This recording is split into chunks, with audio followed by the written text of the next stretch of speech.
स्थान ग्रहण करेंगे आदरणीय धर्मपाल जी, आदरणीय महेंद्र नाथ पांडे जी, आदरणीय अभिनव प्रकाश जी, आदरणीय रामचंद्र कन्नौजिया जी हमारे मध्य हैं। और मेरा आग्रह है सभी लोग शांति से कार्यशाला है अपने अपने स्थान पर बैठ जाएंगे।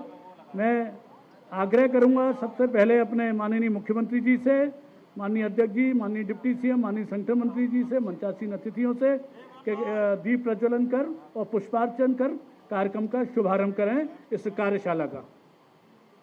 बोले भारत माता की, बाबा साहब अंबेडकर, बाबा साहब अंबेडकर, बोले भारत माता की। अभी माननीय मुख्यमंत्री जी, माननीय उप मुख्यमंत्री जी, माननीय अध्यक्ष जी, माननीय संगठन मंत्री जी और सभी अतिथिगण पुष्पार्चन कर और दीप प्रज्वलन कर अभी कार्यक्रम का कार्यशाला का शुभारंभ कर रहे हैं। हम सब लोग जानते हैं कि बाबा साहब अंबेडकर का जन्म दिवस भारतीय जनता पार्टी 13 तारीख से लेकर और 25 तारीख तक इस अभियान को बहुत ही भव्यता से और दिव्यता से करने जा रही है।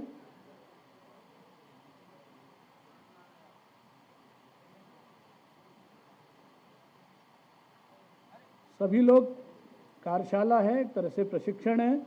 अपने माननीय जिलाध्यक्ष, माननीय मंत्रीगण, माननीय प्रदेश के पदाधिकारीगण, क्षेत्र के अध्यक्षगण और कार्यक्रम के संयोजक वक्तागण सभी लोग आमंत्रित हैं। मैं आग्रह करूंगा बहन जी जौहरी जी से कि वंदे मातरम के लिए एक बार मंच पर आने का कष्ट करें।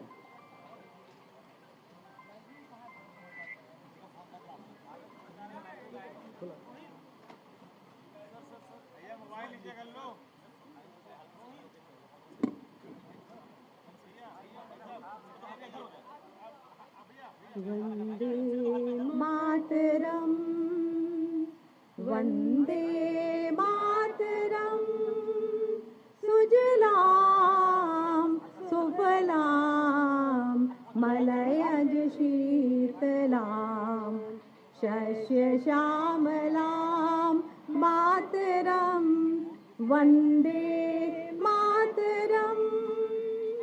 शुभ्र ज्योत्स्ना पुलकित यामिनी, पुल्लकुसुमित द्रुमदल शोभिनी, सुहासिनी सुमधुर भावनी, सुखदां वरदां मातरम, वंदे मातरम, वंदे मातरम, वंदे मातरम। भारत माता की, भारत माता की, भारत माता की।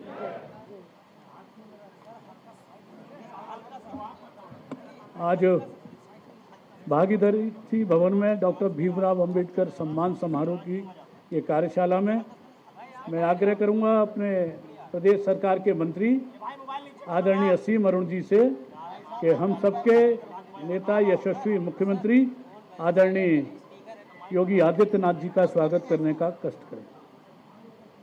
आदरणीय डॉक्टर रमापति राम त्रिपाठी जी से आग्रह हमारे पूर्व प्रदेश अध्यक्ष कृपया मंच पर स्थान ग्रहण करें।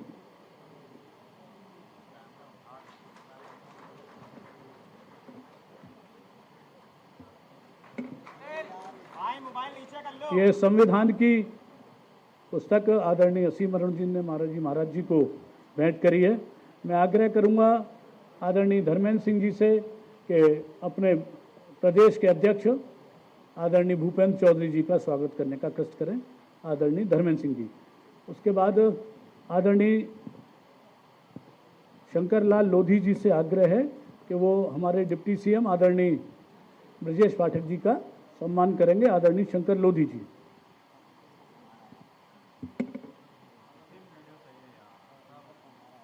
हमारे आदरणीय लाल सिंह जी आर्य के स्वागत के लिए हमारे राजकिशोर रावत जी इस टोली में हम लोग के साथ हैं, उनसे आग्रह है कि स्वागत करेंगे। आदरणीय धर्मपाल सिंह जी हमारे संगठन मंत्री जी के स्वागत के लिए बहन जी पूनम बजाज जी कृपया करके जल्दी जल्दी सब लोग आते रहेंगे तो स्वागत करेंगे।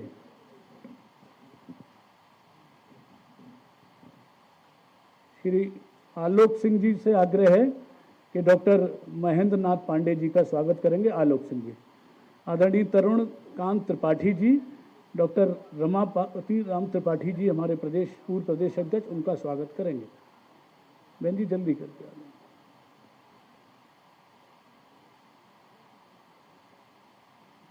अभिनव प्रकाश जी जो हमारे इस एक सत्र में वक्ता होने वाले हैं, उनके स्वागत के लिए मैं यहाँ के क्षेत्रीय अध्यक्ष आदरणीय कमलेश मिश्रा जी से आग्रह करूँगा कि वो स्वागत करने का कष्ट करें। आदरणीय कमलेश मिश्रा जी।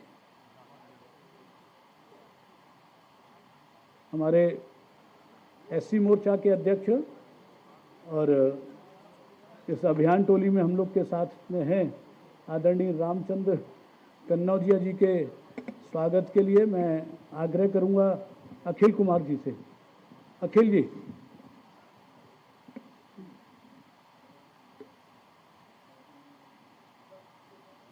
पीछे असीम अरुण जी के स्वागत के लिए आदरणीय शंकरलाल लोधी जी।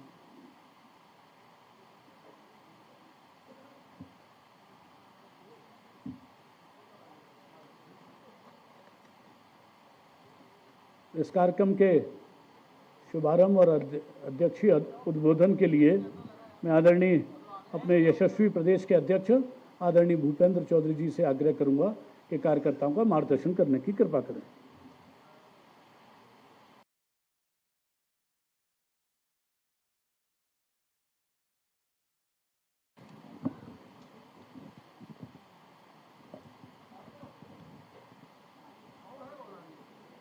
परम श्रद्धेय डॉक्टर भीमराव अंबेडकर जी के जन्म दिवस की पूर्व संध्या पर आयोजित इस कार्यशाला में आज उपस्थित उत्तर प्रदेश के आदरणीय धर्मपाल जी, भारतीय जनता पार्टी के पूर्व प्रदेश अध्यक्ष आदरणीय रमापति राम त्रिपाठी जी, आदरणीय महेंद्र पांडे जी, मंचासीन सभी भारतीय जनता पार्टी के वरिष्ठ पदाधिकारीगण और सभागार में उपस्थित सभी प्रदेश सरकार के मंत्रीगण, प्रदेश के पदाधिकारी, सभी माननीय क्षेत्रीय अध्यक्ष, जिला प्रभारी, जिला अध्यक्ष और इस अभियान से जुड़े सभी संयोजक, भारतीय जनता पार्टी के कार्यकर्ता भाइयों बहनों, आज हम लोग संविधान निर्माता आदरणीय डॉक्टर भीमराव अंबेडकर जी की जन्म जयंती से संबंधित जो अभियान है उसकी तैयारी के लिए कार्यशाला में हम लोग यहाँ मिले हैं। लखनऊ की ये धरा इस बात का गवाह है कि भाजपा भारतीय जनता पार्टी ने माननीय योगी जी और मोदी जी के नेतृत्व में लोक कल्याण, लोक प्रशासन और लोक समन्वय और लोक शासन की दृष्टि से बगैर किसी जातिगत भावना से ऊपर उठकर समाज में व्याप्त कुरीतियों को दूर करने का काम किया है। सही अर्थों में भारतीय जनता पार्टी ऐसी पार्टी है जिसने समाज के सभी वर्गों को, समाज के सभी घटकों को लेकर साथ चलने का काम किया है। डॉक्टर भीमराव अंबेडकर कहते थे कि समाज सेवा राजनीतिक सेवा से कहीं अधिक महत्वपूर्ण है, क्योंकि समाज सेवा से व्यक्ति का चरित्र बनता है और भारतीय जनता पार्टी ने सबका साथ, सबका विकास और सबका विश्वास अर्जित करने का जो दृष्टिकोण अपनाया है वो निश्चित रूप से सराहनीय है। हमारी केंद्र और राज्य की सरकार ने सबसे पहले लोगों को अज्ञानता से निकालना, उनकी निर्धनता और उनके प्रति सद्भाव के लेकर समाज में मुख्य धारा में लाने का काम किया है। माननीय मुख्यमंत्री जी ने सदैव माना है कि गरीबी एक सामाजिक बुराई है, इसके लिए राजनीतिक शक्ति ऐसे लोगों के हाथ में होनी चाहिए जो सामाजिक आदर्शों को एक सरोकार के रूप में लेकर आगे चले। बाबा साहब भी ऐसे ही समाज के पक्षधर थे जिसमें अधिक से अधिक उत्पादन हो और धन का समान वितरण हो। इस प्रकार के विचार को भारतीय जनता पार्टी पूरा कर रही है। भारतीय जनता पार्टी ने समाज में समानता, न्याय, सामाजिक सुधार के लिए महत्वपूर्ण काम किए हैं। भारतीय जनता पार्टी ने दलित अधिकारों के प्रति हमेशा हमारी पार्टी और सरकारें मुखर रही हैं और भारतीय लोकतंत्र के तहत हमारे संविधान ने सबको ये सम्मान दिया है। पिछले एक दशक में सबसे ज़्यादा हमारी सरकारें डॉक्टर भीमराव अंबेडकर जी के सपनों को पूरा करने के लिए लगातार काम कर रही हैं। किसी भी सेक्टर को लीजिए, चाहे गरीबी 25 करोड़ लोगों को गरीबी रेखा से बाहर निकालने की बात हो, SC एक्ट को मजबूती की बात हो, स्वच्छ भारत जैसे हमारी सरकार के प्रोग्राम हो, PM आवास योजना, जल जीवन मिशन, उज्ज्वला योजना, प्रत्येक गरीब ने और हाशिए पर पहुंचे लोगों को सभी ने जिंदगी को छुआ है और यही निश्चित रूप से डॉक्टर साहब का सपना था। 2020 में मोदी सरकार ने डॉक्टर भीमराव अंबेडकर के जन्मदिन को केंद्र के सभी कार्यालयों में सार्वजनिक छुट्टी का ऐलान किया था। भारतीय जनता पार्टी का मकसद डॉक्टर भीमराव अंबेडकर जी के सपने को आगे बढ़ाना है। अगर कांग्रेस और उसका इकोसिस्टम ये सोचता है कि वे दुर्भावनापूर्ण झूठ फैलाकर अपने बुरे कर्मों पर खासकर डॉक्टर भीमराव अंबेडकर जी के अपमान को छिपा लेंगे, तो ये निश्चित रूप से भाइयों बहनों सर्वथा गलत है। भारत ने बार बार देखा है कि किस प्रकार से कांग्रेस और कांग्रेस के नेताओं ने डॉक्टर साहब को अपमानित करने का काम किया था और लगातार उन्हें 2-2 चुनाव हरवाने का काम किया और जवाहरलाल जी ने उस समय स्वयं उनके विरोध में प्रचार करके एक संदेश देने का काम किया था। और भारत रत्न नहीं देना, संसद के सेंट्रल हॉल में उनका फोटो न लगवाना, ये सारे काम कांग्रेस पार्टी ने नहीं किए थे, लेकिन हमारी सरकार ने इन सब कामों को पूरा करने का काम किया है और उनके जो स्मृति से जुड़े स्थान थे उन सबको चिन्हित करके विकसित करने का काम भी हमारी सरकार ने किया है। भारतीय जनता पार्टी की सरकार आने के बाद हमारी सरकार ने सबसे पहले दलित राष्ट्रपति माननीय रामनाथ कोविंद जी को चुना और उसके बाद आदरणीय श्रीमती द्रौपदी मुर्मू जी को राष्ट्रपति बनाने का ये माननीय प्रधानमंत्री जी का कदम है, हम सबका कदम है। ये कहीं ना कहीं डॉक्टर भीमराव अंबेडकर जी के सपने को पूरा करने जैसा है। हमारी सरकारों का एजेंडा यही है कि अंतिम व्यक्ति तक कैसे पहुंचा जा सके और भारतीय जनता पार्टी की सरकार ने, मोदी जी की सरकार ने हमेशा 140 करोड़ लोगों को ध्यान में रखकर अपनी नीति बनाई है। आज हम सब लोग यहाँ बैठे हैं और लगातार डॉक्टर साहब के सम्मान के लिए जो अभियान 1 सप्ताह का चलने वाला है, उस अभियान की रूपरेखा और किस प्रकार से उस अभियान को घर घर तक पहुँचाकर डॉक्टर भीमराव अंबेडकर जी की विचारधारा के आधार पर या डॉक्टर साहब के सपनों जैसा भारत कैसा हो, इस प्रकार की चर्चा हम सब लोग करेंगे। मैं एक बार पुनः मंचासीन अपने माननीय मुख्यमंत्री जी का और सभी वरिष्ठ पदाधिकारियों का, आदरणीय ब्रजेश पाठक जी का, आदरणीय रमापति राम त्रिपाठी जी का, आदरणीय लाल का, आदरणीय महेंद्र पांडे जी का, आदरणीय धर्मपाल जी का, सभी का और सभागार में उपस्थित सभी अपने साथी कार्यकर्ता भाइयों बहनों का बहुत बहुत स्वागत करता हूँ, अभिनंदन करता हूँ।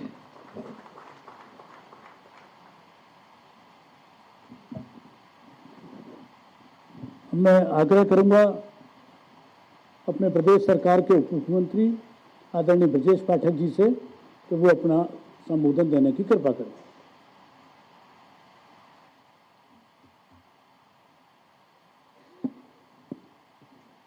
बाबा साहब डॉक्टर भीमराव अंबेडकर जी की जन्म जयंती के अवसर पर एक दिवसीय कार्यशाला के कार्यक्रम में मुख्य अतिथि के रूप में उपस्थित उत्तर प्रदेश के लोकप्रिय माननीय मुख्यमंत्री आदरणीय योगी आदित्यनाथ जी, भारतीय जनता पार्टी के प्रदेश के अध्यक्ष आदरणीय भूपेंद्र चौधरी जी, संगठन महामंत्री आदरणीय धर्मपाल जी, राष्ट्रीय अध्यक्ष अनुसूचित मोर्चा आदरणीय लाल सिंह जी आर्य, माननीय मंत्री आदरणीय असीम अरुण जी, भारतीय जनता पार्टी के पूर्व प्रदेश अध्यक्ष हम सबके अभिभावक आदरणीय रमापति राम त्रिपाठी जी, आदरणीय महेंद्रनाथ पांडे जी, आदरणीय राम प्रताप सिंह जी, आदरणीय अभिनव प्रकाश जी, राष्ट्रीय उपाध्यक्ष भारतीय जनता पार्टी युवा मोर्चा, प्रदेश अध्यक्ष अनुसूचित मोर्चा आदरणीय रामचंद्र कनौजिया जी, मंच पर तथा सामने बैठे सभी हमारे वरिष्ठजन, पत्रकार मित्रों, भाइयों तथा बहनों, बाबा साहब भीमराव अम्बेडकर जी की जन्म जयंती की से एक दिन पूर्व हम सब आज यहाँ एकत्र हुए हैं। हम सब जानते हैं बाबा साहब भीमराव अम्बेडकर जी ने देश की आज़ादी के लिए संघर्ष किया। आज़ादी मिलते समय उनके सामने दो बड़ी चिंताएं थी। एक सबसे बड़ी चुनौती थी, जब आज़ाद भारत हमारे हाथों में होगा तो इसमें उन वर्गों का क्या होगा जिनको सदियों से दबाया गया है, कुचला गया है, पछाड़ा गया है। उनको भी समानता के आधार पर जीने का हक मिले। लेकिन बाबा साहब के ऊपर जो अंग्रेजों ने अत्याचार किए थे, बाबा साहब ने दलितों, पिछड़ों पर जो अत्याचार सहे थे, उस आधार पर आगे बढ़ाने का काम, संविधान बनाने का काम उन्हें मिला। लेकिन बाबा साहब ने संविधान बनाने से पहले जो दलितों, पिछड़ों के लिए, वंचितों के लिए संघर्ष करने का काम किया था, उसमें कुछ बातें आपके समक्ष रखना चाहूंगा। हम सब जानते हैं कि इस देश के अंदर अंग्रेजी हुकूमत में पहले वंचितों को, पीड़ितों को वोट देने का अधिकार नहीं था। वोट देने का अधिकार केवल साहूकारों को, जमींदारों को, अंग्रेजों के पिछलग्गुओं को या बड़े पढ़े लिखे लोगों को ही होता था, जो राजघराने से लोग संबंधित होते थे। गवर्नमेंट ऑफ इंडिया एक्ट पास होने के समय बाबा साहब भीमराव अम्बेडकर ने कहा कि यह नहीं चलेगा, वोट देने का अधिकार सबको मिलना चाहिए। बाबा साहब भीमराव अम्बेडकर ने प्रस्ताव रखा कि दलितों, पिछड़ों को, जिनको दबाया गया है, कुचला गया, पछाड़ा गया है, उनको 2 वोट देने का अधिकार दिया जाए, और जब तक बराबरी पर हासिल ना हो जाए तब तक उन्हें ऐसा अधिकार मिलना चाहिए। दूसरी तरफ महात्मा गांधी जी थे। महात्मा गांधी जी ने अनशन किया कि ऐसा नहीं हो सकता है, और उनकी स्थिति यह बन गई थी, लग रहा था कि उनके प्राण निकल जाएंगे। कस्तूरबा गांधी जी बाबा साहब के पास गई, बाबा साहब से विनती की। बाबा साहब ने तय किया कि हाँ ठीक है, लेकिन 1 वोट देने का अधिकार तो उन वंचित वर्गों को देना पड़ेगा जिनको सदियों से दबाया गया है, कुचला गया है, पछाड़ा गया है। आज हम कह सकते हैं कि इस देश के अंदर समानता का अधिकार, सबको वोट देने का अधिकार है, तो बाबा साहब की देन है, केवल बाबा साहब भीमराव अम्बेडकर जी की देन है। देश आजाद हुआ। आजादी के बाद जो परिस्थितियां बनी, बाबा साहब ने वंचितों, पीड़ितों के लिए संविधान में व्यवस्था देने का काम किया। लेकिन देश की आजादी के बाद जो पहला चुनाव हुआ, उस पहले चुनाव में ही कांग्रेस पार्टी ने बाबा साहब को गच्चा धोखा देने का काम किया। बाबा साहब जब चुनाव लड़ने का प्लान बनाए, उस समय बाबा साहब के निजी सचिव को तोड़ करके कांग्रेस पार्टी ने अपने चुनाव चिन्ह पर बाबा साहब भीमराव अम्बेडकर को सदन में न पहुंचने देने के लिए कांग्रेस पार्टी ने उनके निजी सचिव को चुनाव लड़ाया और अंधाधुंध पानी की तरह पैसा बहाने का काम किया। बाबा साहब चुनाव हार गए।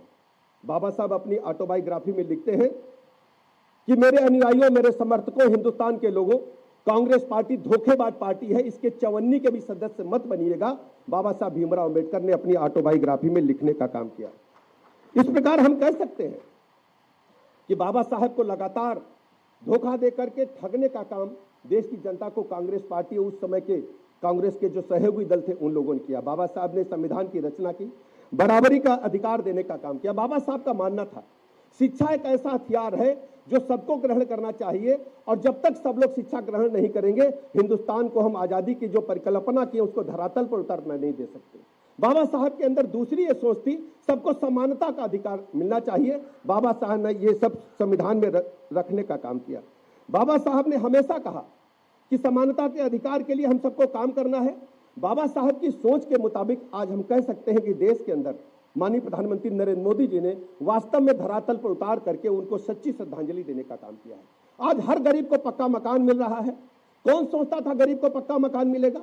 आप सोचिए, आजादी के बाद ढेर सारी योजनाएं कांग्रेस पार्टी ने चलाई, लेकिन केवल उदाहरण के लिए 1-2 मकान इंदिरा आवास के नाम पर मिलते थे।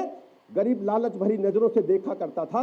आज हम कह सकते हैं कि माननीय प्रधानमंत्री नरेंद्र मोदी जी ने देश के हर गरीब को पक्का मकान देकर के बाबा साहब को सच्ची श्रद्धांजलि देने का काम किया है। शौचालय कहने में तो, देखने में छोटा सब्जेक्ट लगता है, लेकिन आजादी के 75 वर्ष बीत जाए और देश के गरीब लोग, देश के वंचित पीड़ित लोग शाम होने का इंतजार करें, जब कुबेरी बेरा होगी तो लोटा डब्बा लेकर के खेत के किनारे, सड़क के किनारे या कहीं अंधेरे में बैठ करके अपने पेट को साफ करने का काम करेंगे। कौन सोचता था? लेकिन माननीय प्रधानमंत्री नरेंद्र मोदी जी ने बाबा साहब की सोच के मुताबिक समानता का अधिकार देते हुए, अगर बड़े आदमी के अंदर, घर के अंदर शौचालय है, तो गरीब आदमी के घर के पास भी आज शौचालय उसके अंदर बना करके उनको इज्जत से जीने का हक बाबा साहब भीमराव अम्बेडकर ने अपनी बहन बेटियों को देने का काम किया है। आज हम कह सकते हैं पीने के पानी के लिए दर दर लोग भटकते थे, चाहे बुंदेलखंड हो चाहे विंध्याचल हो। उत्तर प्रदेश के लोग अच्छी तरह जानते हैं, ट्रेन से पानी मंगाने की नौबत पड़ती थी जब समाजवादी पार्टी की सरकार थी। लेकिन घर घर जल जीवन मिशन, दुनिया की सबसे बड़ी योजना, घर घर नल से जल पहुंचाने का काम, यदि संकल्प को धरातल पर उतारने का काम किया तो बाबा साहब को सच्चे श्रद्धांजलि देकर माननीय प्रधानमंत्री नरेंद्र मोदी जी ने किया है। आज हम कह सकते हैं, रोटी कपड़ा और मकान जिसके लिए लगातार संघर्ष होता था, कौन सोचता था कोरोना काल से लेकर अब तक देश के 80 करोड़ लोगों को निःशुल्क राशन देकर के उनको चिंता मुक्त करने का काम बाबा साहब को सच्ची श्रद्धांजलि देकर के माननीय प्रधानमंत्री नरेंद्र मोदी जी ने किया है। इसके अलावा हम सब जानते हैं,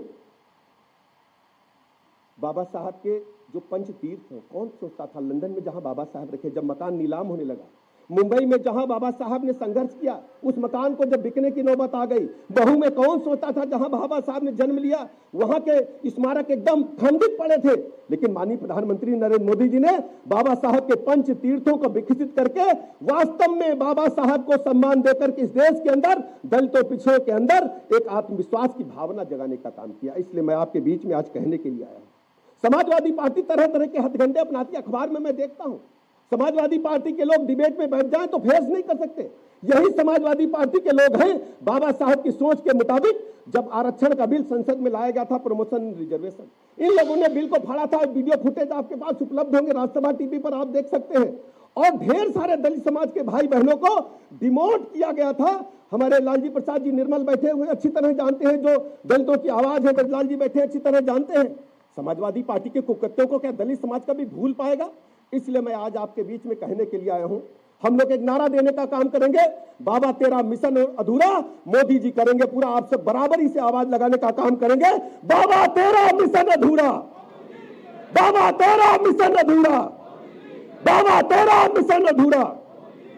इन्हीं शब्दों के साथ मैं बाबा साहब के प्रति हृदय से श्रद्धा सुमन अर्पित करता हूं, श्रद्धांजलि अर्पित करता हूं और अपने प्रदेश भर के सभी कार्यकर्ताओं से कहना चाहता हूं, बूथ बूथ जाकर के बाबा साहब के जो अत्याचार अनाचार अंग्रेजों से लेकर कांग्रेस पार्टी से लेकर समाजवादी पार्टी तक ने किया है, उनको जन जन तक पहुंचा करके माननीय मोदी जी की नीतियों को, जो दलितों को पीड़ितों को सम्मान में उन्होंने की है, गरीब कल्याण योजनाओं के माध्यम से जीवन स्तर को ऊपर उठाने में कामयाबी हासिल की है, जन जन तक पहुंचाने का काम करेंगे। ये सब हमारी हम सब कार्यकर्ताओं की जिम्मेदारी है। इन्हीं शब्दों के साथ आप सबका हृदय से आभार प्रकट करते हुए अपनी बात बहुत बहुत धन्यवाद। माननीय मुख्यमंत्री जी का मार्गदर्शन हम लोग को मिले, उससे पहले एक वीडियो तैयार किया है केंद्रीय टोली ने। मैं आग्रह करूंगा उस वीडियो को चलाने का कष्ट करें।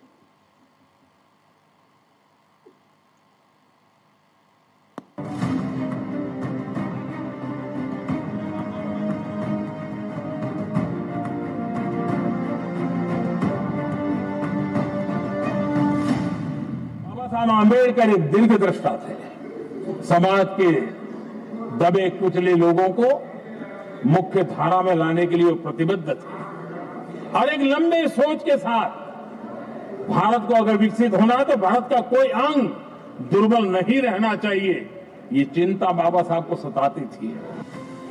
मुझे विश्वास हो गया है कि मेरे जीवन का उद्देश्य वंचितों के कल्याण के लिए संघर्ष करना है।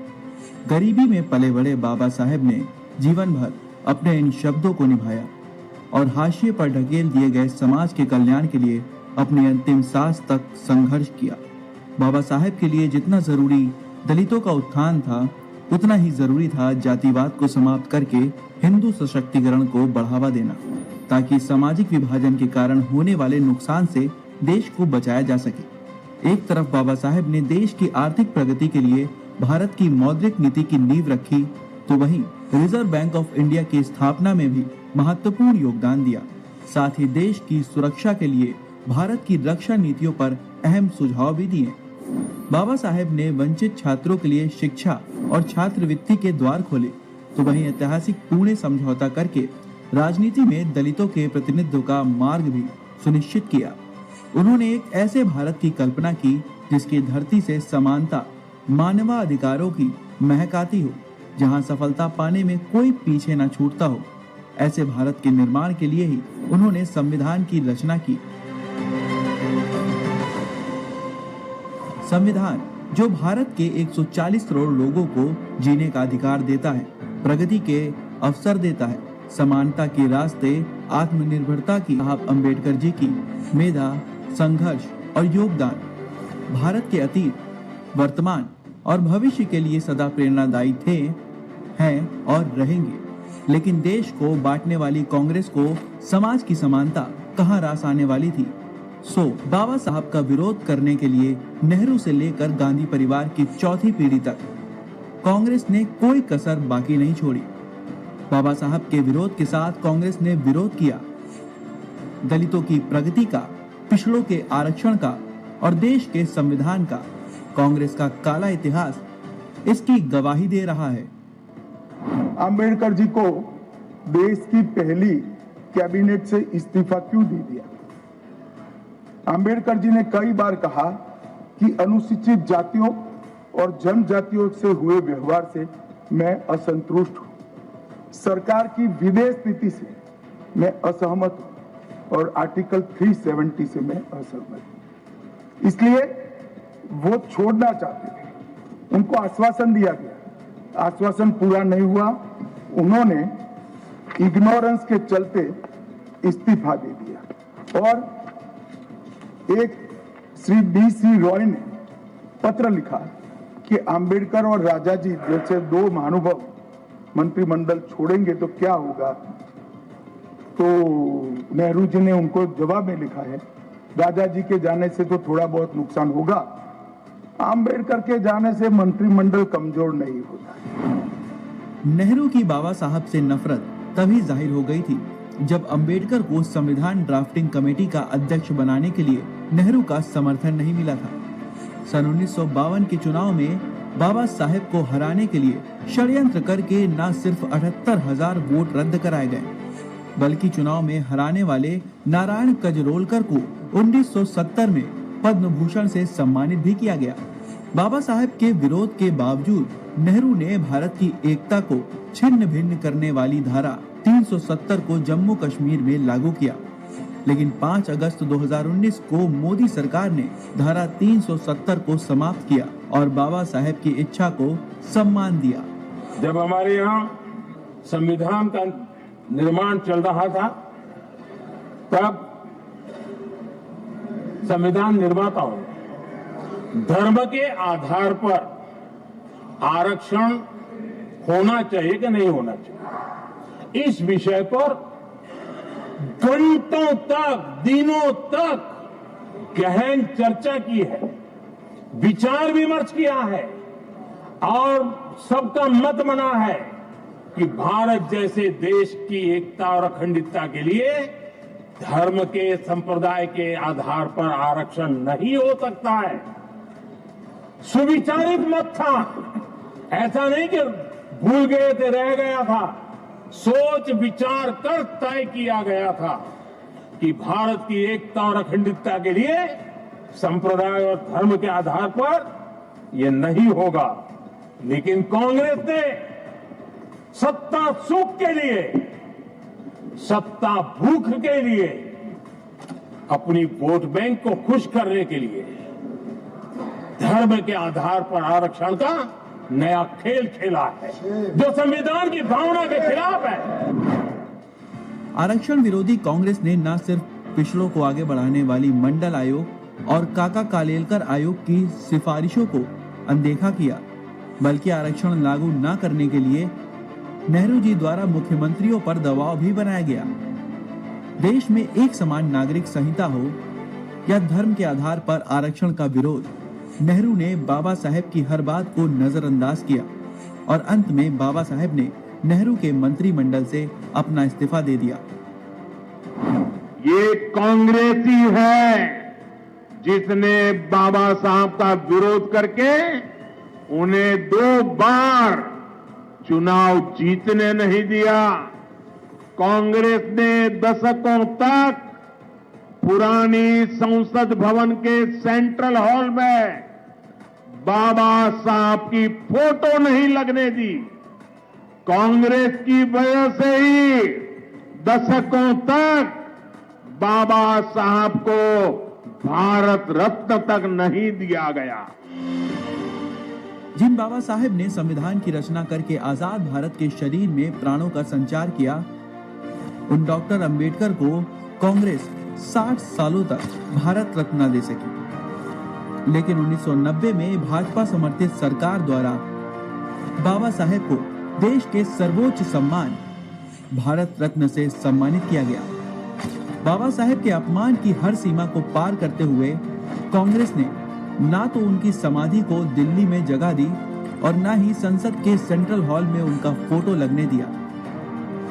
राहुल गांधी के गुरु सैम पित्रोदा ने तो बाबा साहेब को संविधान का निर्माता मानने तक से इनकार कर दिया। संविधान की धज्जियां उड़ाते हुए कांग्रेस की सरकारों ने आर्टिकल 356 का दुरुपयोग किया और 90 बार चुनी हुई राज्य सरकारों को गिरा दिया। इतना ही नहीं, इंदिरा गांधी सरकार ने देश के माथे पर आपातकाल का कलंक लगाते हुए संविधान की हत्या ही कर डाली। आपने प्रीएम्बल के साथ भी छेड़छाड़ कर दी, प्रीएम्बल के साथ भी उसमें सोशलिस्ट सेक्युलर वर्ड जोड़ दिया। हाँ, जोड़ना चाहिए था, लेकिन आपने अगर संविधान पढ़ा होता और संविधान के निर्माताओं के आकांक्षाओं को समझा होता तो आपने नहीं जोड़ा होता। क्योंकि डॉक्टर अंबेडकर ने क्या लिखा? अंबेडकर ने लिखा, there was no need to include the term secular. जो बाबा साहेब शिक्षा के हथियार से भेदभाव को दूर करना चाहते थे, कांग्रेस ने इसके उलट तुष्टीकरण के लिए दलितों को जामिया मिलिया और अलीगढ़ मुस्लिम यूनिवर्सिटी में पढ़ने से वंचित कर दिया। दलितों के प्रति कांग्रेस की इस क्रूरता और दमनकारी नीतियों पर लगाम लगाने के लिए आया साल 2014, जब देश में संविधान को सर्वोपरि रखने वाली भाजपा की सरकार बनी और बाबा साहब डॉक्टर अंबेडकर के आदर्शों पर चलकर देश के करोड़ों गरीबों और दलितों का जीवन बदलने लगा। मोदी सरकार ने बाबा साहेब से जुड़े 5 स्थानों को पंच तीर्थों के रूप में विकसित किया, जिनमें शामिल हैं बाबा साहेब की जन्मभूमि महू, बाबा साहेब की शिक्षा भूमि लंदन, बाबा साहेब की दीक्षा भूमि नागपुर, बाबा साहेब की परिनिर्वाण भूमि दिल्ली और चैत्य भूमि मुंबई। मोदी जी ने बाबा साहेब को सम्मान देते हुए उनके नाम पर डिजिटल क्रांति के प्रतीक भीम ऐप को लॉन्च किया और बाबा साहेब के 125वीं जयंती वर्ष में 26 नवंबर को संविधान दिवस घोषित करके देश हित में उनके योगदान को अमर बना दिया। दिल्ली के जिस 26 अलीपुर रोड हाउस में डॉक्टर अंबेडकर चिर निद्रा में लीन हुए थे, वहां भाजपा सरकार ने राष्ट्रीय स्मारक बनवाया और सेंट्रल दिल्ली के जनपथ मार्ग पर अंबेडकर इंटरनेशनल सेंटर का निर्माण भी मोदी सरकार ने करवाया। दलितों और पिछड़ों को समाज की मुख्य धारा में शामिल करने के उद्देश्य से मोदी सरकार में SC/ST आरक्षण को 10 वर्षों के लिए बढ़ा दिया गया।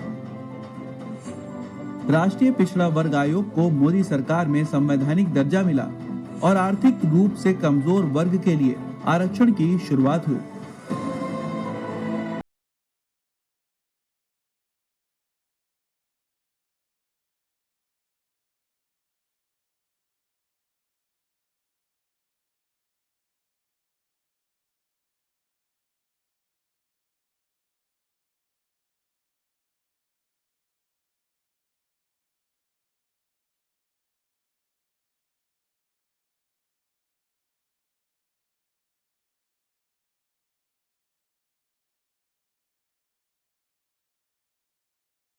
किसान सम्मान योजना के 1 करोड़ 16 लाख से अधिक लाभार्थी अनुसूचित जाति वर्ग से हैं, तो वहीं उज्ज्वला योजना से करीब 3 करोड़ से अधिक SC परिवारों में मुफ्त गैस कनेक्शन भी मोदी सरकार दे चुकी है। मोदी सरकार के ये प्रयास दलितों के लिए बाबा साहेब के आजीवन संघर्ष को पूर्णता प्रदान कर रहे हैं। बाबा साहेब ने सपना देखा था भारत की मजबूत विदेश नीति, और आज मोदी सरकार की विदेश नीति का पूरी दुनिया लोहा मान रही है। बाबा साहेब का सपना था सामाजिक समानता का, और मोदी सरकार सबका साथ सबका विकास के मंत्र पर चलकर बाबा साहेब के हर सपने को पूरा कर रही है। यही सच्चे मायने में बाबा साहेब को सच्ची श्रद्धांजलि है।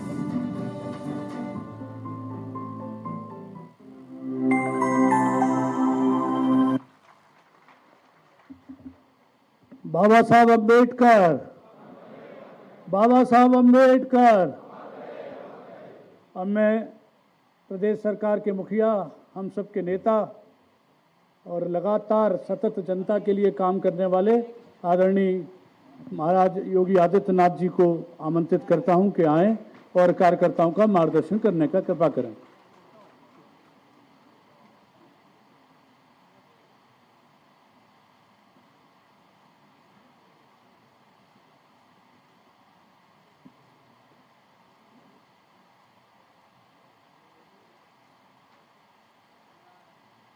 बहुत ही सत्व भारत रत्न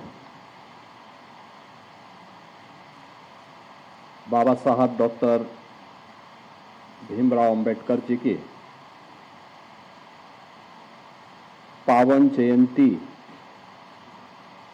कार्यक्रम से संबंधित आज के इस महत्वपूर्ण कार्यशाला में भारतीय जनता पार्टी के प्रदेश के हमारे अध्यक्ष चौधरी भूपेंद्र सिंह जी,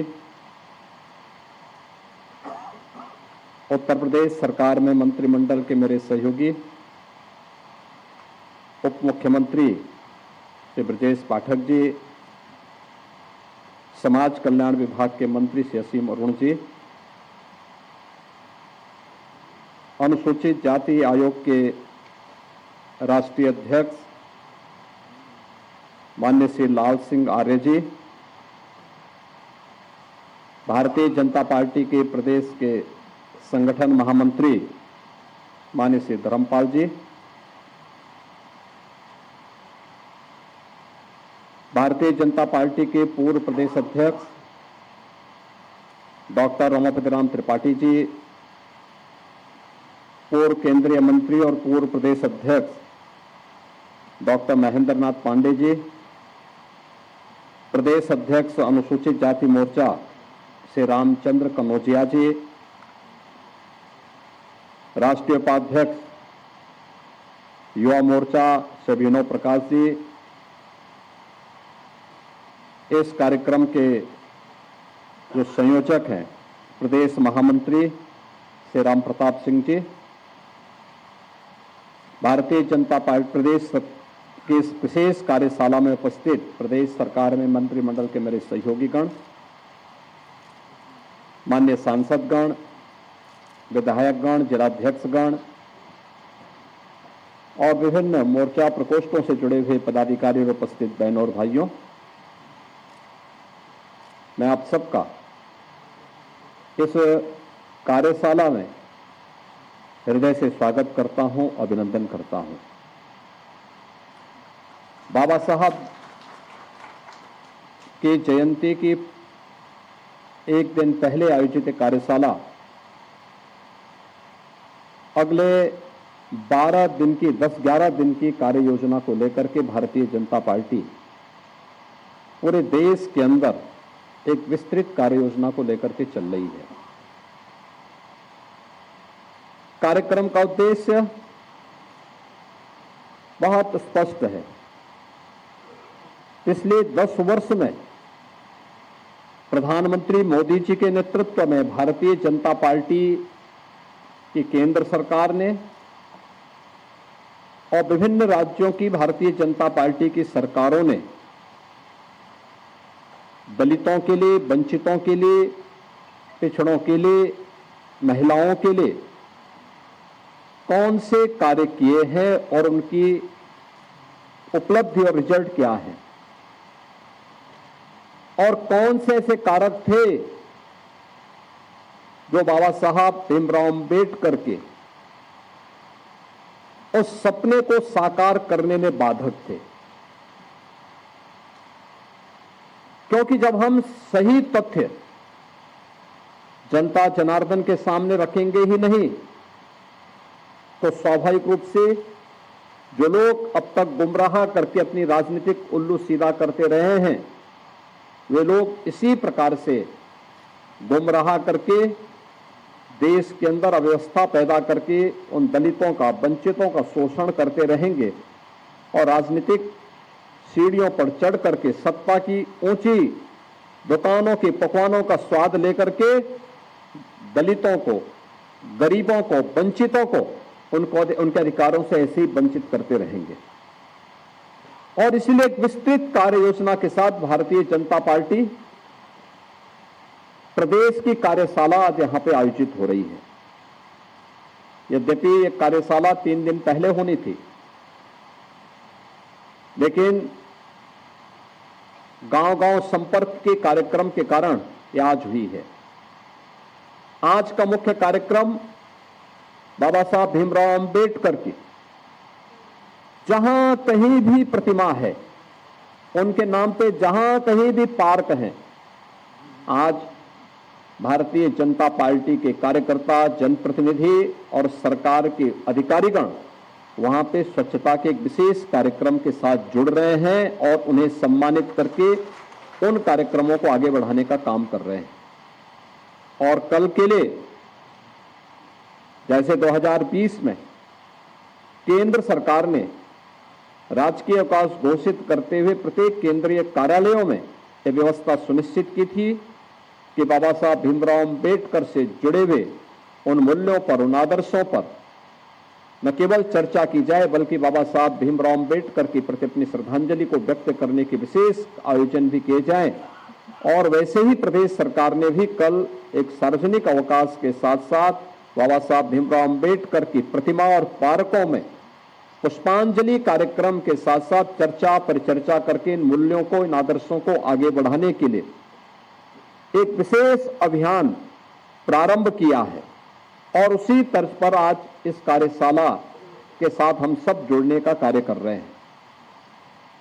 इसमें कोई संदेह नहीं कि पिछले 10 वर्ष में प्रधानमंत्री मोदी जी के नेतृत्व में बिना भेदभाव के शासन की योजना का लाभ हर वंचित को, हर दलित को, हर गरीब को, हर महिला को, हर अन्नदाता किसान को पहुंचाने का काम यह भारतीय जनता पार्टी की सरकारों ने किया है। लेकिन हमारी समस्या क्या है कि हम उस बात को बार बार दोहरा नहीं पाते। जिन लोगों को सुविधा मिली है उन लोगों तक हम इस बात को पहुंचाने के लिए कुछ देर प्रयास करते हैं, फिर वह प्रयास कहीं ना कहीं रुकता है। लेकिन यह एक विशेष अभियान जब हम इन कार्यक्रमों के साथ जुड़ेंगे, और 10 दिन का ये बड़ा अभियान, क्योंकि जब भी आप कोई बड़ा कार्य करते हैं, किसी बड़े अभियान को अपने हाथ में लेते हैं, या कहीं भी कोई ऐसी घटना होती है जो किसी दलित को, किसी गरीब को, किसी वंचित को उसके अधिकार से रोकने का कुत्सित प्रयास होता है, तो विपक्ष कोई ना कोई प्रोपेगेंडा अपनाने का काम करता है। आप सब जानते हैं बांग्लादेश की घटना आपके सामने है, और बांग्लादेश की घटना को लेकर के मुझे लगता है 3 वर्ष पहले हमारे राज्यसभा के सांसद और SC/ST आयोग के पूर्व अध्यक्ष, उत्तर प्रदेश के पूर्व DGP श्री ब्रजलाल जी ने एक पुस्तक लिखी थी, और पुस्तक उन्होंने बाबा साहब भीमराव अंबेडकर और उस समय आजादी के समय के उन 2 दलित महायोद्धाओं की चर्चा करते हुए उसके तुलनात्मक अध्ययन पर आधारित थी। एक तरफ बाबा साहब भीमराव अंबेडकर, जिन्होंने कहा था कि मैं आदि भी और अंत भी मेरा एक भारतीय के रूप में रहेगा, और भारतीय के रूप में ही मैं अपनी पहचान को बनाए रखना चाहता हूं। और दूसरी तरफ जोगेंद्र नाथ मंडल थे, जिन्होंने पाकिस्तान का समर्थन कर दिया, लेकिन 1 वर्ष भी पाकिस्तान में नहीं रह पाए थे। बहनों और भाइयों, जोगेंद्र नाथ मंडल के कृत्यों की सजा आज भी बांग्लादेश के अंदर वहां का हिंदू प्राप्त कर रहा है। आप सब जानते हैं बांग्लादेश में जो भी हिंदू है, जो प्रताड़ित हो रहा है, जो पीड़ित है, ये सभी दलित हिंदू हैं। और दलित हिंदू वहां पर किस कदर उनके साथ अत्याचार हो रहे हैं आपने देखा होगा। न कांग्रेस ने, न समाजवादी पार्टी ने, न ममता बनर्जी ने, किसी ने भी उनके पक्ष में आवाज नहीं उठाई। उठाई तो केवल भारतीय जनता पार्टी ने उठाई। भारतीय जनता पार्टी ने उठाई और भारतीय जनता पार्टी इस बात के लिए प्रतिबद्ध है कि हमें हर हिंदू की रक्षा करनी है और इसी के लिए सिटीजनशिप अमेंडमेंट एक्ट भी बनाया कि किन्हीं कारणों से पाकिस्तान में, बांग्लादेश में, अफगानिस्तान में कोई सिंधु, कोई सिख, कोई हिंदू, कोई जैनी, कोई बौद्ध, अगर वह वहां भारत में आया है तो उसको भारत की नागरिकता मिल जाए। इसका विरोध करने वाले कौन लोग हैं? ये वही लोग हैं जो कांग्रेस के रूप में, समाजवादी पार्टी के रूप में गुमराह करने का काम कर रहे हैं। ये वही दल हैं। ये व्यवहारिक धरातल पर भी दलित और वंचितों का अधिकार छीनने के अधिकारी होते हैं। आप देखते होंगे कहीं दलितों की झोपड़ी पर, उनकी जमीन पर कब्जा करने वाले कोई लोग होंगे तो इन्हीं दलों से जुड़े हुए लोग होंगे। ये सर्वाधिक कब्जा करते हैं। और ठीक बात है कि सरकार का डंडा है, सरकार उनको ठीक भी करती है, दुरुस्त भी करती है कि जिससे वे लोग गरीबों की, वंचितों की जमीनों पर कब्जा न कर सके। लेकिन फिर भी उनके द्वारा किस प्रकार के राग अलापे जाते हैं, हमें आश्चर्य होता है। ये वही राज्य है और यह देश वही देश है जिस देश में वक्फ के नाम पर लाखों एकड़ लैंड कब्जे की गई है। उनके पास कोई कागज नहीं, कोई राजस्व रिकॉर्ड नहीं, और राजस्व रिकॉर्ड नहीं तो सभी को वापस लेने की कार्रवाई, जब इस संशोधन विधेयक संसद में पारित हुआ है और अब इस पर कार्रवाई हो रही है, तो इसके लिए हिंसा भड़काई जा रही है। हिंसा में आपने देखा होगा कल पश्चिमी बंगाल में मुर्शिदाबाद 3 हिंदुओं की निर्मम हत्या हुई, उनके घरों से खींच करके उनकी हत्या हुई। और ये सब कौन है? ये सभी वही दलित हैं, वही वंचित हैं, वही गरीब हिंदू हैं जिसको इस जमीन का सर्वाधिक लाभ मिलने वाला है, सर्वाधिक लाभ मिलने वाला है। ये लैंड राजस्व के रिकॉर्ड में फिर से आएगी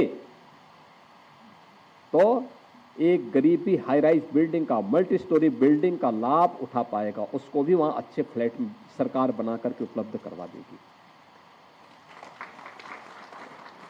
इन्हें भय है कि दलितों को, वंचितों को, गरीबों को अगर ये हाई राइज बिल्डिंग मिल जाएगी तो इनका तो वोट बैंक समाप्त हो जाएगा, ये गुमराह करने की इनकी राजनीति हमेशा के लिए समाप्त हो जाएगी। इसलिए लोग हिंसा भड़का रहे हैं, हिंसा का रास्ता अपना रहे हैं। आप देख रहे होंगे सिटीजनशिप अमेंडमेंट एक्ट पारित होने में जिसका लाभ सर्वाधिक पाकिस्तान, बांग्लादेश या अफगानिस्तान में जो वंचित हिंदू था, दलित हिंदू था, उनको भारत की नागरिकता देने का काम, जो किन्हीं कभी भी भारत में आए थे, 5 वर्ष पहले आए थे, उनको जब नागरिकता देने के कार्यक्रम को प्रधानमंत्री मोदी जी ने आगे बढ़ाया, इन्होंने पूरे देश के अंदर आंदोलन शुरू कर दिया, अभियान चालू कर दिया, बड़े बड़े आंदोलन किए, तोड़फोड़ की, आगजनी की।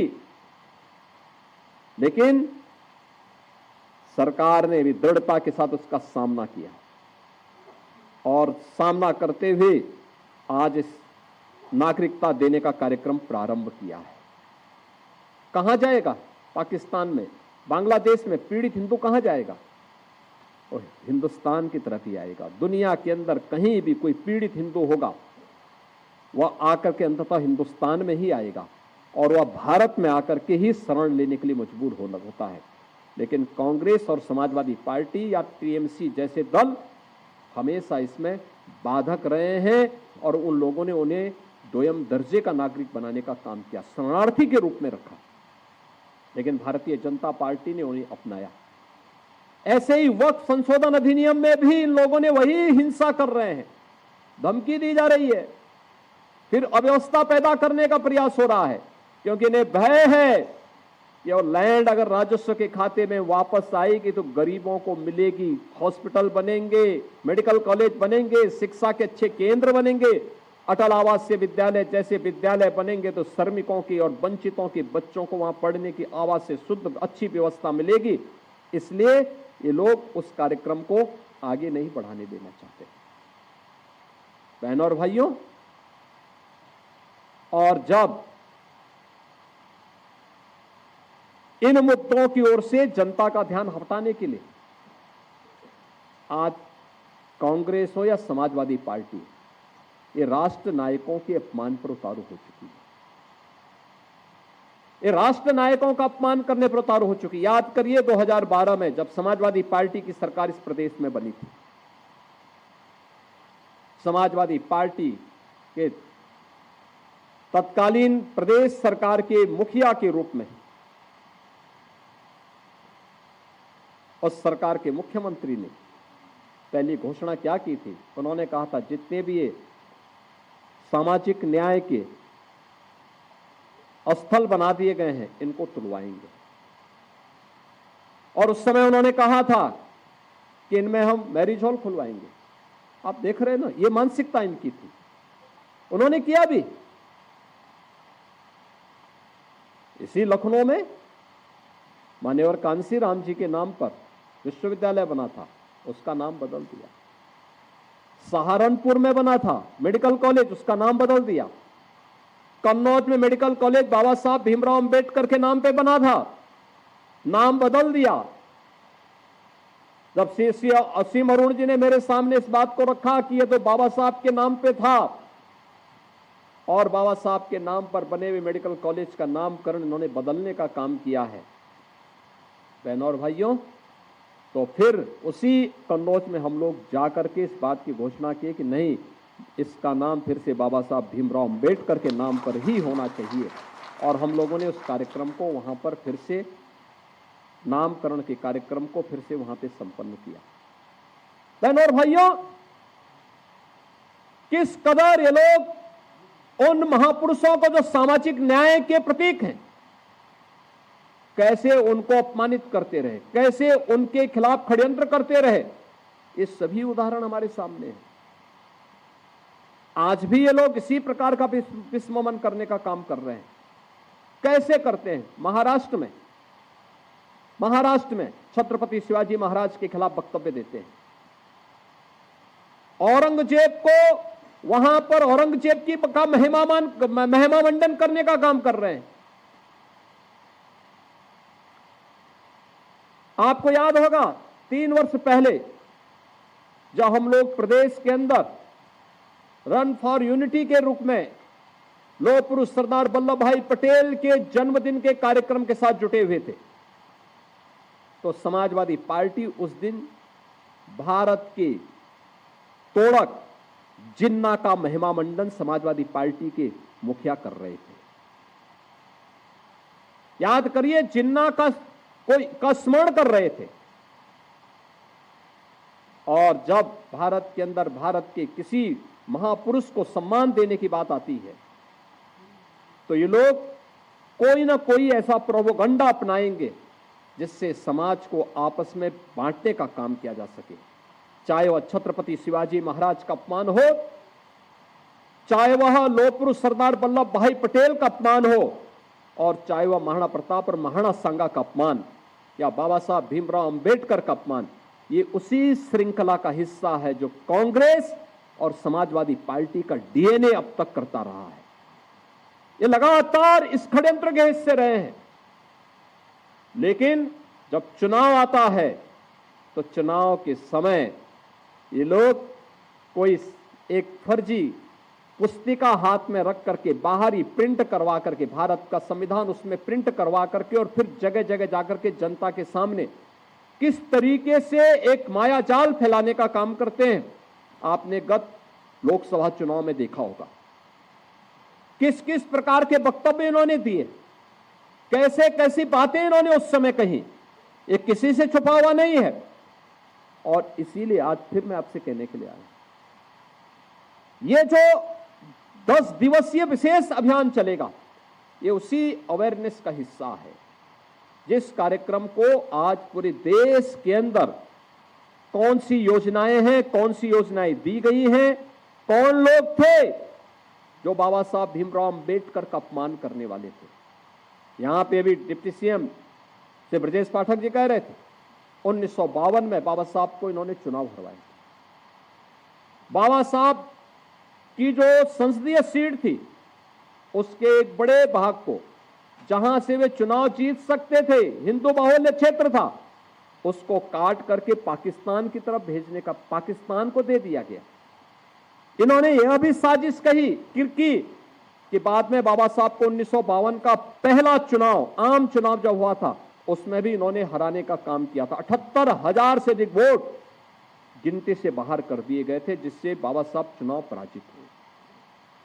1954 का उपचुनाव जब बाबा साहब फिर से संसद में जाने को तैयार हुए, तब भी इन्होंने बाबा साहब को संसद में जाने से रोकने के लिए उनके निजी सहायक को तोड़ करके, काजोलकर को तोड़ करके उन्हें उनके खिलाफ लड़ाया और स्वयं उस समय के प्रधानमंत्री पंडित नेहरू स्वयं बाबा साहब के खिलाफ प्रचार के लिए गए और उन्हें फिर से वहां परास्त करवाया। अंततः बाबा साहब के लिए पुणे की सीट हिंदू महासभा के एक सदस्य ने छोड़ी और फिर बाबा साहब फिर संसद में जा पाए। बहनों और भाइयों, ये कांग्रेस या समाजवादी पार्टी ये हमेशा देश तोड़क तत्वों के साथ खड़ी रही है। संविधान के प्रेम्बल में तक इन्होंने संशोधन कर दिया।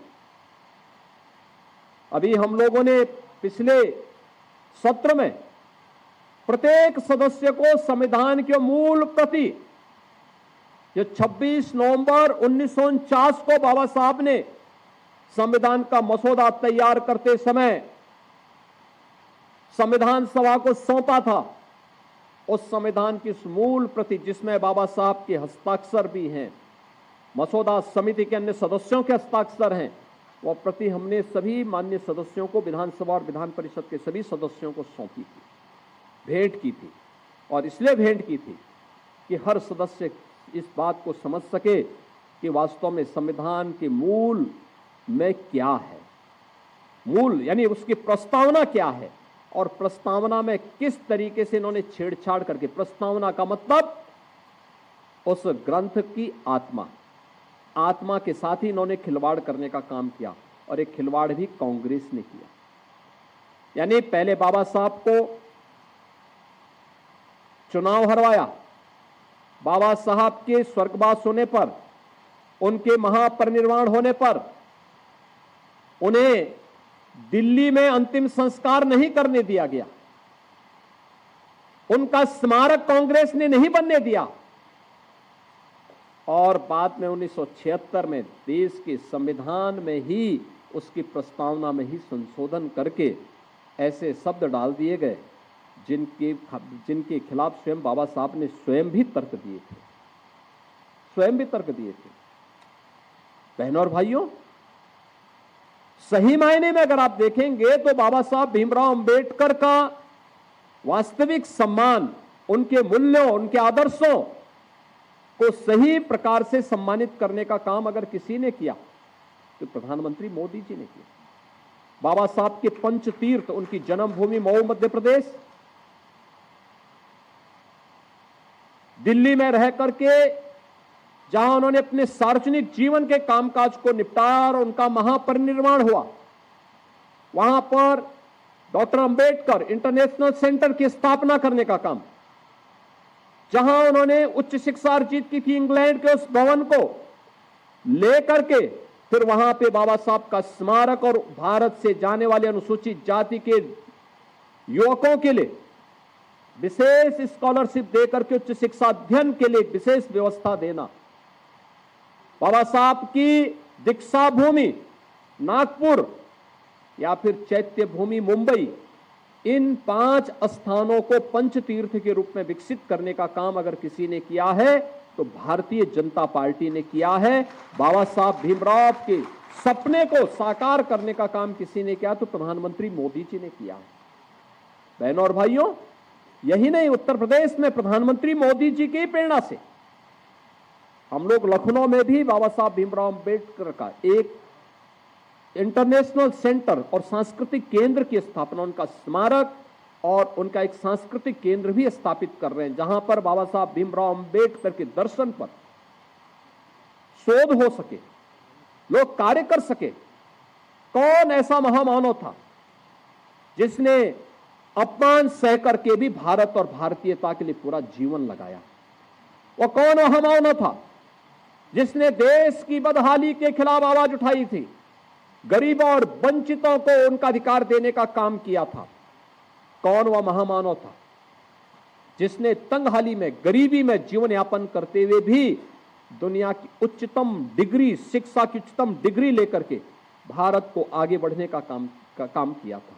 याद करिए, पंडित जवाहरलाल नेहरू की कैबिनेट में वे उस समय के पूरी संविधान सभा की पूरी उनकी जो व्यवस्था थी और उसके उपरांत जो कैबिनेट बना देश की आजादी के तत्काल बाद, उसमें वे पहले ऐसे सदस्य थे जिन्होंने इकोनॉमिक्स की उच्चतम डिग्री ली थी और उसमें शोध भी किया था।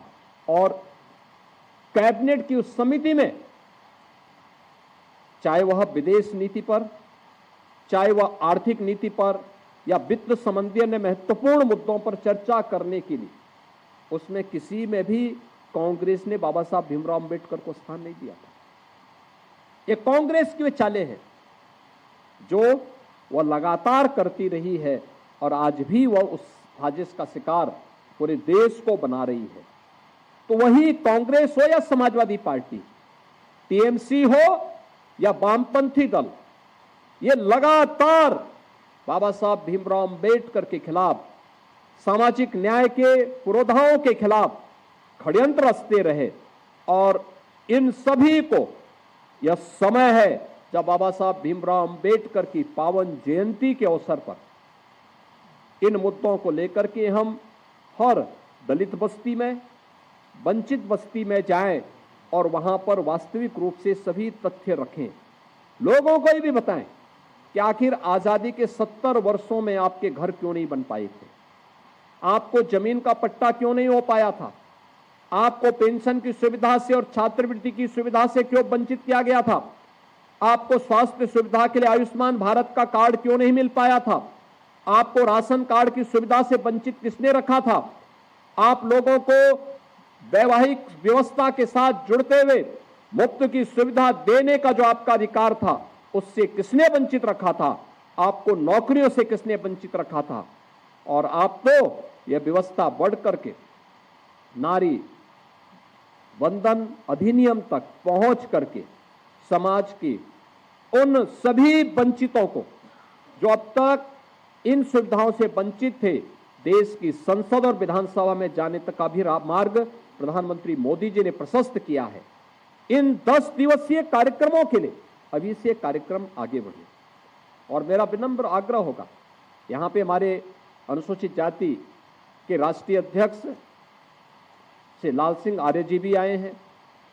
यहाँ पर संगठन ने पूरे दिन भर की कार्यशाला रखी, लेकिन कार्यशाला ससमय संपन्न होकर के आप सभी अपने अपने जनपदों में जाकर के उन कार्यक्रमों का हिस्सा जरूर बने जो बाबा साहब भीमराव अंबेडकर की जयंती के अवसर पर कल आयोजित होने वाले हैं। और उन कार्यक्रमों के माध्यम से कल पुष्पांजलि के कार्यक्रम हो, वहां पे भाषण होने चाहिए, इन मुद्दों पे चर्चा होनी चाहिए और फिर परसों से जनसंपर्क के कार्यक्रम जब भी पार्टी ने 15 से 25 के बीच में जो तैयार किए हैं, इन कार्यक्रमों के साथ हमें बृहद स्तर पर जुड़ करके व्यापक जनसंपर्क के इस कार्यक्रम के साथ जुड़ करके, क्योंकि बहुत बार होता क्या है, जानकारी के अभाव में भी गुमराह लोग हो जाते हैं। जानकारी के अभाव में वंचितों को, गरीबों को उनकी योजनाओं का वास्तविक लाभ नहीं मिल पाता है। जब हम उन्हें बताएंगे कि आपके लिए ये सरकार की योजनाएं हैं, ये योजनाएं थी, इनका लाभ आप ऐसे ले सकते हैं, तो मुझे लगता है उसका बड़ा लाभ होगा। और मैं चाहूंगा कि हमें बाबा साहब अंबेडकर जी के उस महान व्यक्तित्व से प्रेरणा प्राप्त करते हुए प्रत्येक नागरिक को उसके साथ जोड़ने का कार्य करना चाहिए। और जो बाबा साहब ने कहा था कि मैं आदि भी और अंत भी, मैं एक भारतीय के रूप में ही रहना चाहता हूं, उस भारतीय के रूप में प्रत्येक समाज के प्रत्येक तबके को जोड़ने का कार्य हम सबको करना है। इस विश्वास के साथ इस पूरी कार्यशाला के लिए मैं आप सबको अपनी शुभकामनाएं देता हूं और मैं चाहूंगा कि हमें जो ब्रिजलाल जी ने पुस्तक लिखी है बाबा साहब भीमराव अंबेडकर बनाम जोगेंद्र नाथ मंडल, उस पुस्तक को जरूर देखना चाहिए। ये स्वतंत्र भारत का वह दिग्दर्शन कराती है जो हर भारतीय की आंखों को खोलने वाला है और बांग्लादेश और पाकिस्तान की वास्तविक सच्चाई को भी सामने रखने वाला है। जरूर हम इसको एक बार देखें इस विश्वास के साथ। मैं आज के इस अवसर पर इस पूरी कार्यशाला के प्रति अपनी शुभकामनाएं देता हूं। धन्यवाद। जय हिंद।